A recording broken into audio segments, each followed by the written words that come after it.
실종신고 전화였다. 남편이 퇴근 시간이 지나도 들어오지 않았고 핸드폰도 꺼져 있는 상태.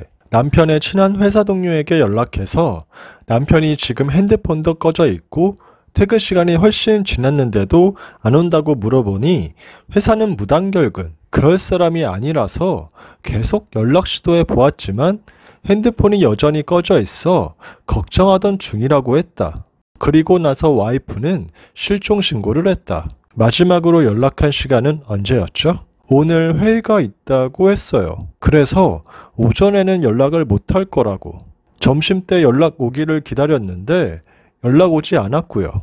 이상해서 점심때부터 계속 톡을 남겼는데 읽지도 않았고 답장은 없고 퇴근 시간쯤 전화하니 전화기가 꺼져 있는 상태. 마지막으로 본 건 출근할 때입니다. 와이프와 친한 회사 동료에게 남편 주변 인물과 원한 살만한 인물, 회사 생활에 대해 물었다.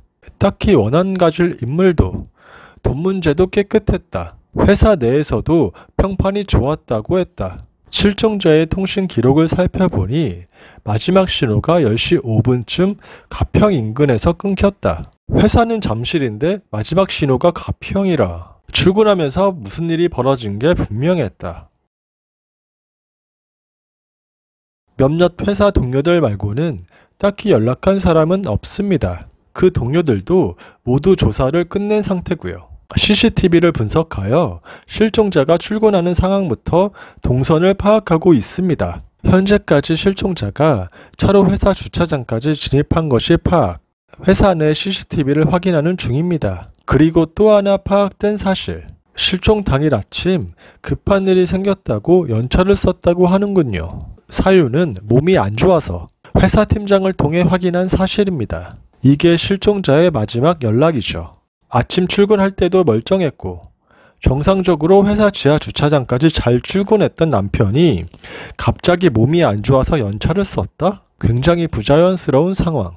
팀을 3개조로 나누어 핸드폰 마지막 기지국 위치인 가평 일대 수색팀, 회사 인근 CCTV 분석팀, 통신 내역 수사 및 주변 인물 탐색팀으로 움직였다. 그리고 예상하지 못한 곳에서 단서가 발견되었다. 아닙니다. 가평은 여전히 수색 중이고 바로 회사입니다. 실종자의 차량은 그대로 회사 지하 주차장에서 발견되었으며 차량을 확인한 결과 특별히 이상한 점은 발견되지 않았죠. 하지만 실종자는 그 어디에도 CCTV에 잡히지 않았죠.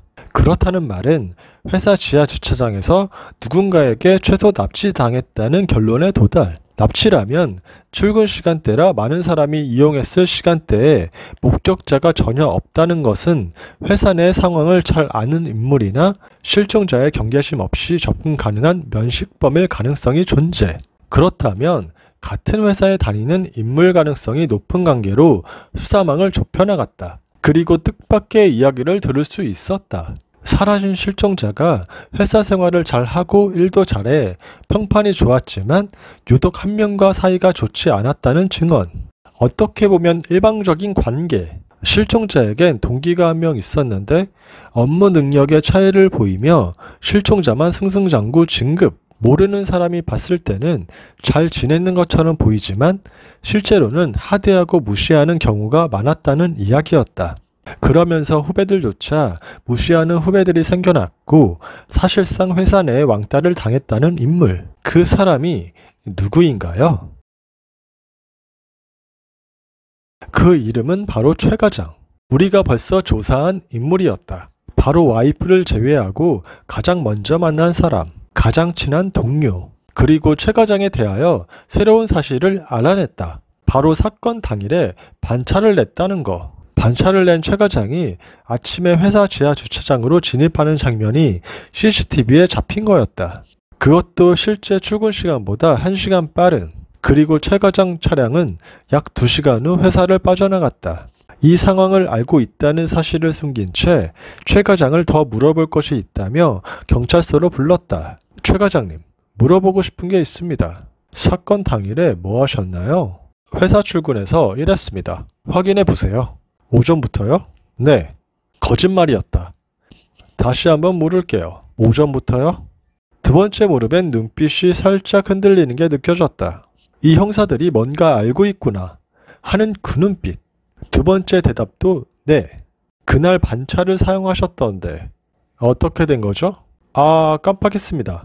반차를 최근에 사용한 적이 있긴 한데 쓴 날짜를 헷갈렸습니다. 몸이 안 좋아서 반차를 쓰고 집에서 푹 쉬다가 오후에 출근했어요.